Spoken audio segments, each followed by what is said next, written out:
उपयुक्त महापौर doctor Dhende sir आपल्यासोबत आहेत.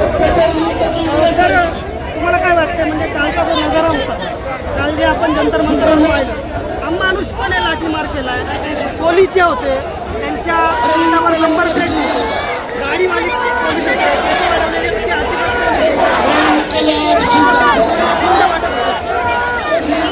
अजिबात काय केलं पाहिजे? मुळातच हे सरकार आल्यानंतर हे कोणाचंच ऐकून घेत नाही, संविधानाला हे मानत नाही, लोकशाहीला हे मानत नाही. हे फक्त तानाशाही आणि आम्ही म्हणू तेच खरं या प्रकारचं सरकार चालवत आहे.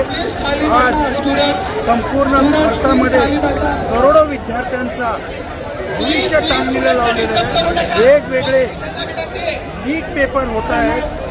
सर्व विद्यार्थी हे त्यांच्या भावना व्यक्त करण्याकरता संविधानिक मार्गामध्ये त्या ठिकाणी शांततामय मार्गाने आंदोलन करत असताना हे आंदोलन चिरडण्याकरता पहिला पोलिसांतर्फे लाठीमार करण्यात आला. त्या ठिकाणी दगडांचे ट्रक ठेवण्यात आले, पोलिसांकडनं ठेवण्यात आले. हे आंदोलन चालू व्हायच्या आधी ठेवले. त्या ठिकाणी गुंड घुसवले. भाजपा RSS यांनी म्हणून हे आंदोलन चिरडण्याकरता त्या ठिकाणी हे सगळे प्रकार घडवून आणले.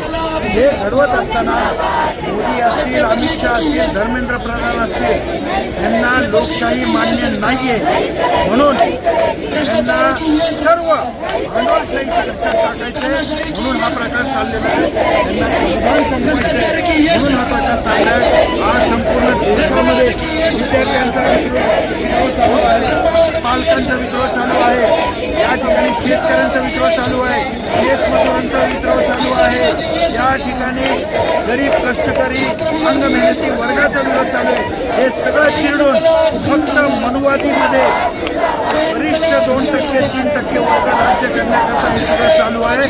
आणि हे तोडून काढण्याकरता आज पुण्यामध्ये सर्व पक्षीय जनतेच्या वतीने, विद्यार्थ्यांच्या वतीने या ठिकाणी जे आंदोलन होत आहे त्याला सर्व थरातून पाठिंबा मिळत आहे. आम्ही देखील संपूर्ण प्रभाग, संपूर्ण पुणे या ठिकाणी स्वेच्छेने लोकांनी बंद केलेला आहे.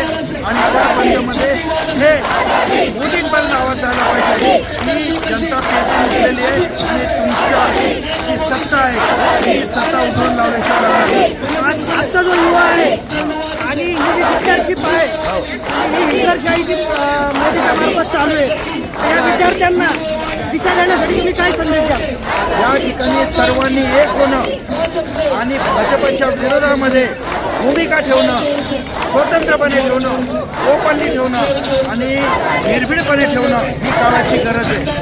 आज हे सगळे विद्यार्थी आपण पाहतो विसर्जन करून हे आज काय इथं आलेले, त्यांना कामधंदे नाही आहेत, त्यांना शिक्षण घ्यायचं नाही आहे, त्यांना भवितव्य करायचं नाही आहे, पण हे सरकार यांचं भवितव्य अंधारमय करू इच्छिते, त्यांच्या विरोधात हे सरकार आलेले बोला की.